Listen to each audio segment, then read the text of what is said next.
ក្លឹបកីឡាវាយកូនឃ្លីលើតុកម្ពុជាចំនួន17មានកីឡាករកីឡាការិនីចំនួន700នាក់បានបិទបញ្ចប់ការប្រកួតដោយជោគជ័យក្នុងព្រឹត្តិការណ៍ការប្រកួតកីឡាវាយកូនឃ្លីលើតុជើងឯកថ្នាក់ជាតិប្រចាំឆ្នាំ2025ពានរង្វាន់សហព័ន្ធលើកទី4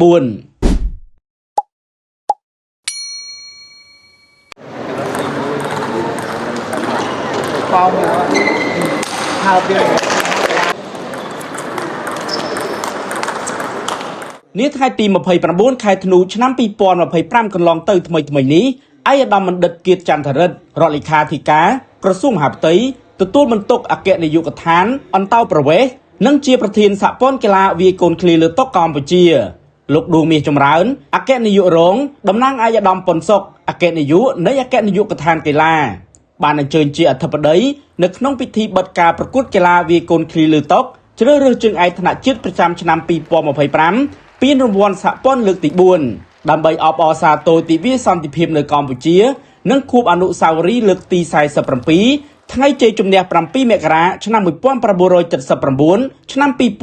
2026នៅសាលដំបូលទូកថ្មីក្នុងពហុកីឡដ្ឋានជាតិអូឡ িম্প ិករាជធានីភ្នំពេញឯកឧត្តមបណ្ឌិតគៀតចន្ទរិទ្ធបានមានប្រសាសន៍ថា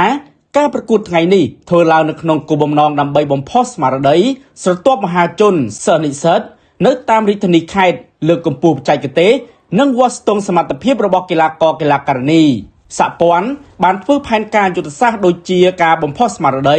និងបណ្ដុះបណ្ដាលបច្ចេកទេសគ្រូបង្វឹកបន្ថែមទៅតាមគ្រឹះស្ថានសិក្សានានាត្រៀមបើកវគ្គបណ្ដុះបណ្ដាលអាជ្ញាកណ្ដាលនិងមន្ត្រីបច្ចេកទេសរៀបចំការប្រកួតនិងបញ្ជូនកីឡាករកីឡាការិនីនិងគ្រូមួយចំនួនទៅធ្វើការហ្វឹកហាត់នៅប្រទេសចិននិងកីឡាករកីឡាការិនីថ្នាលចូលហ្វឹកហាត់ដើម្បីត្រៀមកីឡាយុវជនអាស៊ីដែលកម្ពុជាធ្វើជាម្ចាស់ផ្ទះនាឆ្នាំ2031ឆ្លៀតក្នុងឱកាសនោះលោកប្រធានសូមផ្ដាំផ្ញើដល់កីឡាករកីឡាការិនីដែលទទួលបានជ័យលាភីកុំភ្លេចហ្វឹកហាត់បន្តទៀតរីឯអ្នកមិនទាន់បានទទួលជ័យជំនះ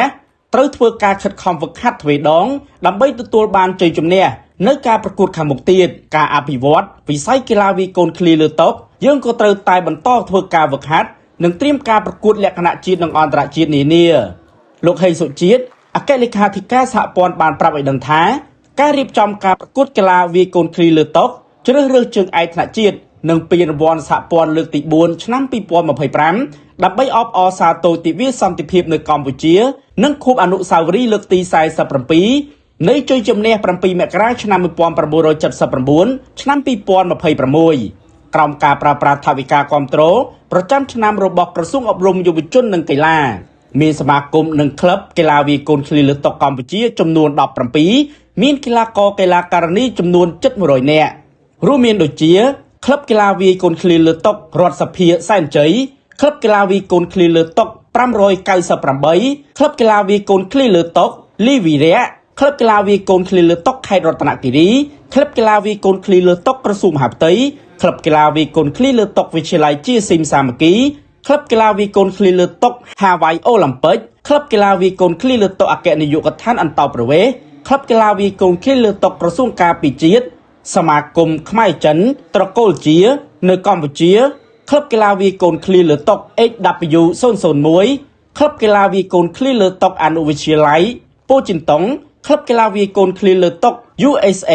ក្លឹបកីឡាវាយកូនឃ្លីលើតុ Westline សន្ធមុខនិងក្លឹបកីឡាវាយកូនឃ្លីលើតុ CL Company គូបញ្ជាក់ថាការប្រកួតនេះមាន7វិញ្ញាសារួមមានវិញ្ញាសាក្រុមបុរសក1វិញ្ញាសាគូបុរសក1វិញ្ញាសាឯកតជនបុរសក1វិញ្ញាសាឯកតជននារីក1វិញ្ញាសាក្រុមយុវជនក2អាយុក្រោម15ឆ្នាំ